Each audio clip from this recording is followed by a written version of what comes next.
So clearly, by my lack of uploads, you should be able to tell I've been taking a break from the game for the last few days, and the question has arisen in my mind, where is Yu-Gi-Oh! In 2025? Let's dive on into it, shall we?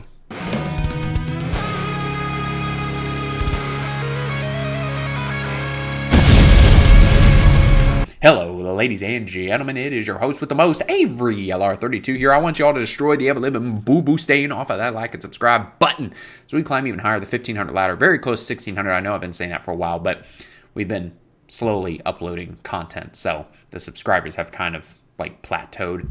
I really do appreciate all the love and support. I want to get right on into it because I know it's been a few days since I last uploaded. And like I said at the beginning, that's because I've been taking a break from the game. There's really nothing new to talk about. We are on the cusp of a brand new ban list, hopefully coming out this weekend after YCS Houston or at the YCS, hopefully. But I've been thinking about the game, even though I've been taking a break from it, and it really has made me wonder, where is Yu-Gi-Oh! Overall in 2025? Is it in a good place? Is it in a bad place? And I'm sure that there are going to be some people in my comment section who say, oh, Avery, the game is dead. It's terrible. Blah, blah, blah, blah, blah. And we can either agree or disagree on that, right? I see both sides of the coin with it. There will people that say this is a good format, just touched up a couple things, and I could easily agree. There's also people who think that this format's absolutely terrible, and I could agree to an extent on that as well.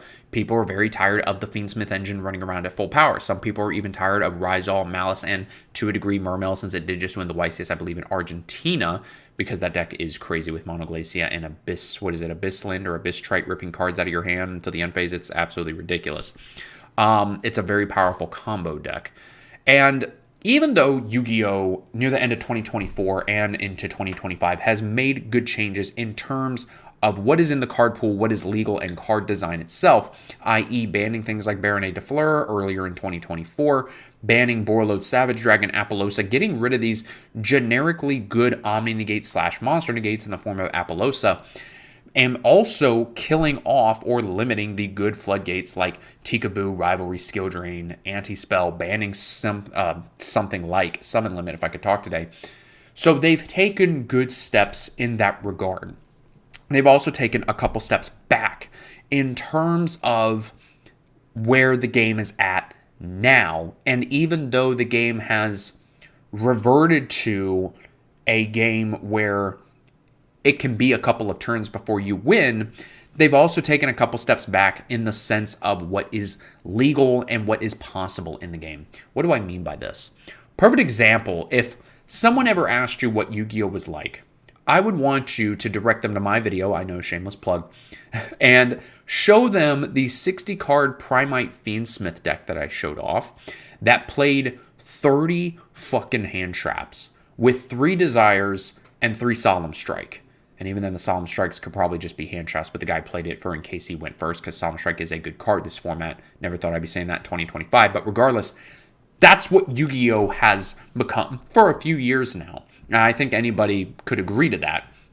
You take 2 small engines that you could argue are both sub-engines, depending on how you build your deck, in Primite and Fiendsmith, both engines that basically have infinite recurability because you can constantly make a light fiend with Engraver to go into Requiem to get a body. You can get the Engraver back from your grave by sending back a light fiend, blah, blah, blah, blah. Primite Ether Barrel, same thing. It's going to get back to your hand. If it's in the graveyard on your standby phase, you can reset the Drill Beam after you summon the Ether Barrel. You constantly have a negate and banish with the Drill Beam every single turn if the opponent doesn't hit it with a Cosmic Cyclone. You have constant grindability, constant recursion every single turn.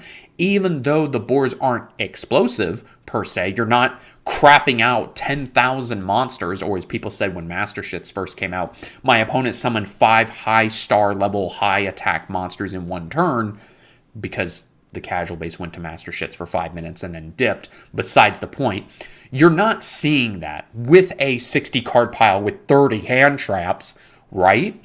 But even though the boards are basic, quote unquote, you're still sitting on like 5 or 6 interruptions because of all the hand traps that are in the game.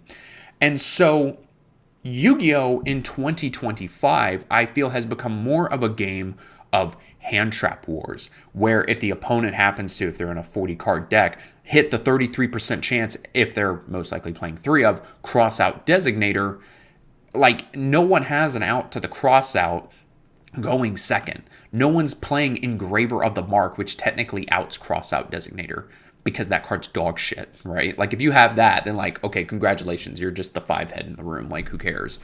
But the fact remains that that's not healthy Yu-Gi-Oh! And especially after I had that bad regional experience that I also talked about the channel in my Tired of Yu-Gi-Oh's BS video. Even though that was more about leading up to the regional, like things that were outside of the game, like paying for parking and all that. I get that. That was something that some people complained about in the video. But it's the fact that all of that culminated into going into a Yu-Gi-Oh! Event where I just didn't have fun. Even if you exclude the outside factors. Again, I get that that kind of rubbed people the wrong way because I talked about outside factors not related to the game. But the fact still stands, even if you just focused on the event, I didn't have fun. And it's not even because I wasn't doing well. It's because of the fact that I played against dog shit rogue players all day. And even though I didn't know if I was going to do good or bad, I wanted to know if I was going to do good or bad by going up against decks that I was prepared for and not just get ratioed out of the regional because I got bad luck playing trash players with rogue decks that no one else was playing in the room. I don't care what people say. Blue Eyes to me is still a rogue deck. It's cute, tier 2, whatever. It's not all that great. I'm sorry. It's just not.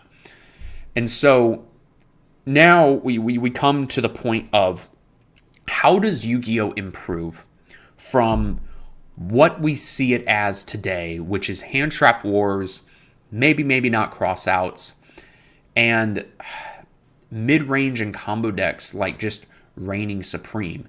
Even with the deck diversity being, I would argue, 4 decks between Rizal, Malice, almost said Orcus, Blue Eyes, and Mermail, there is the deck diversity there, but the amount of shit that you have to play through for your deck to be good in 2025 is not well balanced because of how many hand traps exist in the game. And this isn't meant to be like, oh, a bunch of hand traps exist, so the format's bad. No.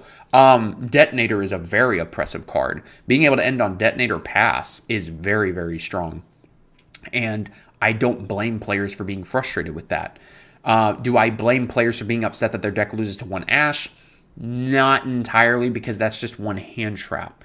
What I do sympathize with is if your deck loses to Ash plus Imperm and you don't have any sort of decent follow-up being the equivalent of ending on a Detonator and passing, right? Like Rizal, again, it depends on the hand, but generally, the deck can still end on Detonator with some number of materials and pass through 2 hand traps. Like, let's just say it's like Ash Imperm.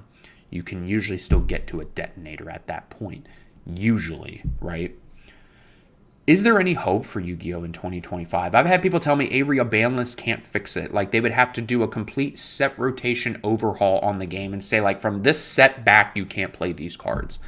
And I think that it can be fixed with a ban list, but they would have to be very heavy-handed to completely change how Yu-Gi-Oh! Would move forward. Like, they would have to semi-limit or limit, like, a bunch of hand traps. They'd have to maybe even ban some, like Dimension Shifter, that should be banned. They would have to do generic consistency hits, like either limiting or banning triple tack thrust and talents, maybe banning terraforming, as I've called for multiple times. And I'm not saying that these things should happen. I'm not saying that these things won't happen. I'm saying that if people wanted to see an absolute overhaul of the game, those things would have to happen, especially if you haven't played for a long time. You're coming into a game where this current format, I would argue, is actually kind of a good time to get into it because you could slam 3 Fire King structure decks together and actually do well. We saw that with, what is his name, Dinkabooey, whatever. We've seen players succeed with more roguish stuff. I'm not saying that you can, but when you face down a player who can potentially be playing a 60-card deck with 30 hand traps and you just don't get to play because they're going to hand trap you out of existence, is that really a fun time for the average Timmy? It's really not. And so it's been nice to be able to take a break from the game, but thinking about the frustrations of this format and of the game in general makes me understand why people have come to hate the game, because it's not a back and forth like it used to be. I would say the last like quote unquote back and forth format we had was maybe hat, maybe toss, probably toss, because you had like 5 or 6 different decks that you could play in that format. Well, actually, that was 4, because Thunder Dragon, Orca, Salamangreat, Sky Striker. We're in a 4-deck format here, and people aren't happy with it. But that's also because of the explosivity of the decks. Guys, let me know what you think down in the comments below. These are just some ideas that were rolling around in my head. Yeah, I love this game, but it's hard to have fun when you get absolutely raffle stomped because just reasons, I guess. Even though we can make day 2 of a YCS like it's nobody's business. Like, anyway, guys, thanks for watching. I'll see you in the next video.